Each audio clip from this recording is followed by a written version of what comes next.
you're selling direct, right, to policyholders. Yes. So did microservices architecture have any implications as you were thinking about user experience, customer journeys, that sort of thing? Made it easier, harder? It was the technology neutral in that regard?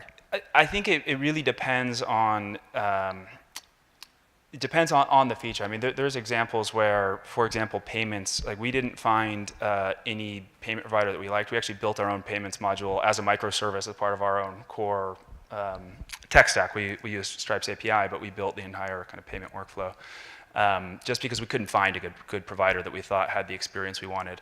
But as it relates to things like policy issuance, like quoting, like binding, like managing that process, I wouldn't say it necessarily makes it go faster, but as you think about scalability and having not one product but 5 and 10 and 15 and version control, you end up having different requirements that it just requires engineering resources to maintain.